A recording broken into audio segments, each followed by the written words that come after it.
I'm sure you all know that the law recognizes 3 types of marriages in Ghana. The customary law marriage, which is the oldest and most contracted in the country, and then Islamic marriages, which is contracted by our sisters and brothers who profess the Islamic faith. And then we have the Christian and other marriages, which is contracted under Part 3 of the Marriages Act. Today, the question of whether or not a person is validly married under the law is a question of law, and that is perhaps the reason why we are all here. Now, that determination is made by looking at the processes and the procedures that the person will go through in contracting the particular choice of marriage the person would want to contract. Now, focusing on my topic, allowing unconstitutionality to trump against Muslims. Now, Section 23 of Part 2 of the Marriages Act, which spells out the regime of registration of Islamic marriages. Section 23 says the following. It says, a Mohammedan marriage celebrated after the commencement of this part shall be registered in the manner provided under Section 24. Shall be registered. All right?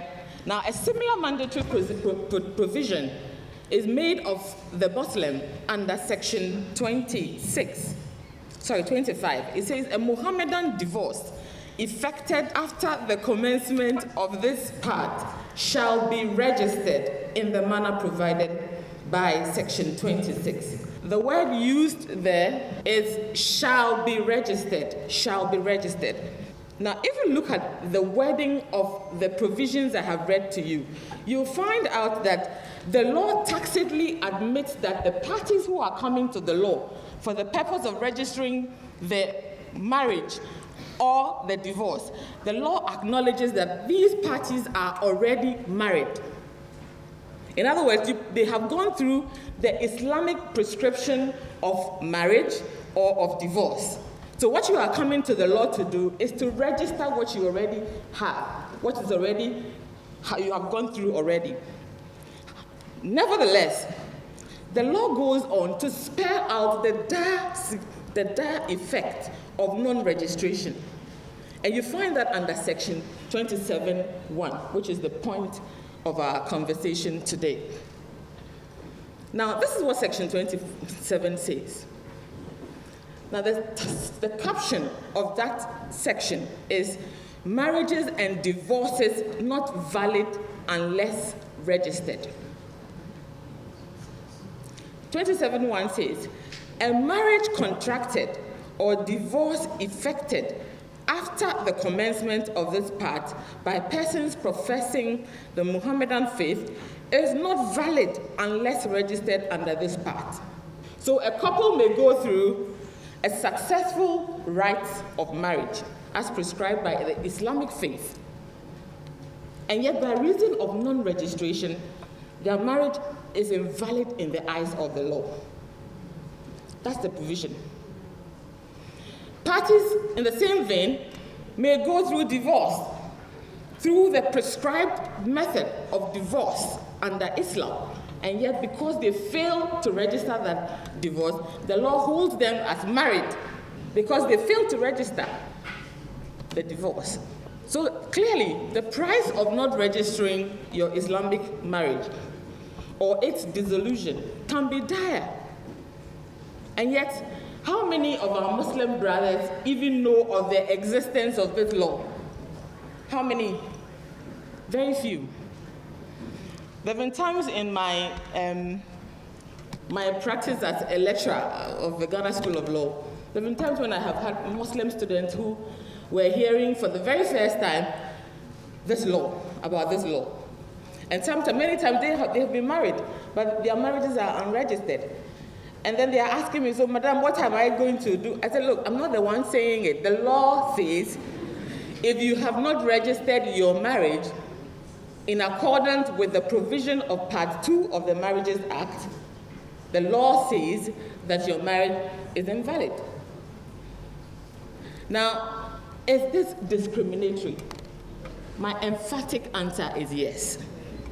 it is discriminatory, because it is only in respect of Islamic marriages that you have this mandatory requirement of registration going to the validity of the marriage. It is only in respect of Islamic marriages, not in respect of customary law marriages, not in respect of Christian and other marriages. Now, a careful study, and this is a comparative study because you have provisions under Part 1 of the Marriages Act, which also relate to registration of customary law marriages. All right? So a comparative study of the provision of Part 1 and also of the provision of Part 2, which relates to the Islamic marriages, you find that there is no mandatory requirement of registration for valid marriages under Part 1. In other words, if you are married under custom, you don't have to register your customary law marriage in order for it to be valid. You don't have to do it. But that same requirement, and remember that customary marriages and Mohammedan marriages are both polygamous in nature. Both of them. In the celebration of customary law marriages, you don't have documentation. Nobody requires you to publish bonds when you are celebrating your customary law marriages. Nobody requires you to publish bonds or to do documentation in respect of the celebration of Islamic marriages. But when you come to the validity, the question is, where is your certificate of registration if you claim to be validly married under Islam? If you don't have it, if you didn't go through the process of registering your Islamic marriage, the law says you are not married. The question, again, and then you know that we have the Constitution, which is the supreme law of this land, and the Constitution abhors discrimination, all right? Under Article 17.3, discrimination is actually defined.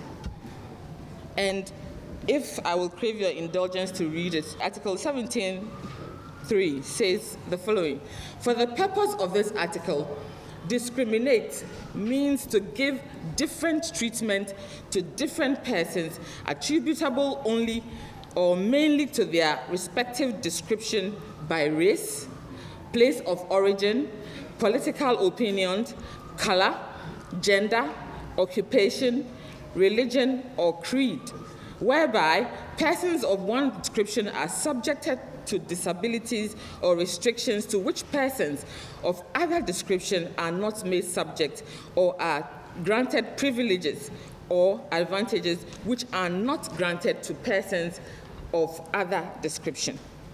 So here we are, we have a group of our community who profess Islam, and we are treating them clearly differently.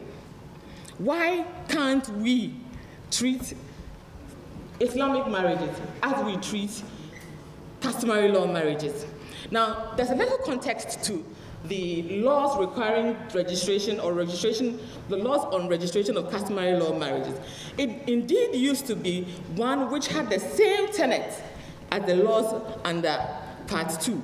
In other words, PNDC Law 112, which was on customary law registration, customary marriage and divorce registration, all right, which was passed at that time, also required mandatory registration of customary law marriages for it to be valid.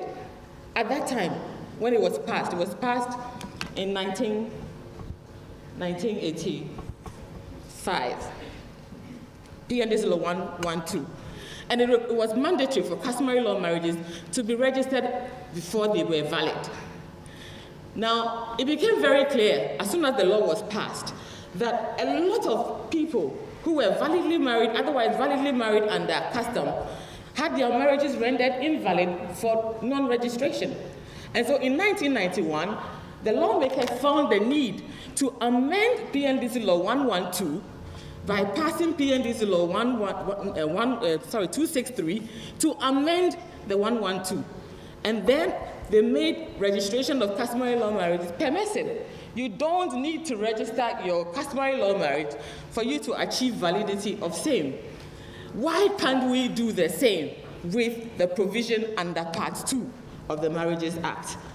Look at when the law on registration of customary law customary marriages was amended as far back as 1991, and yet we still have on our laws today, all right, registration going to the validity of marriages under Islam. How unfair can we say this is? And so, for me, the solution for this whole problem is that the law as it stands must be amended, because as it stands, it is unfair. It discriminates against Islam. It discriminates against Mohammedans. And I think that should be done. I am told, and I've been informed, that there is currently before Parliament a bill which seeks to amend some of the provisions of this law, particularly the mandatory requirement of registration going to validity. But it's been there since 2019. And so perhaps it is about time for that law to be amended so we can achieve parity in the registration of marriages. Thank you very much for listening.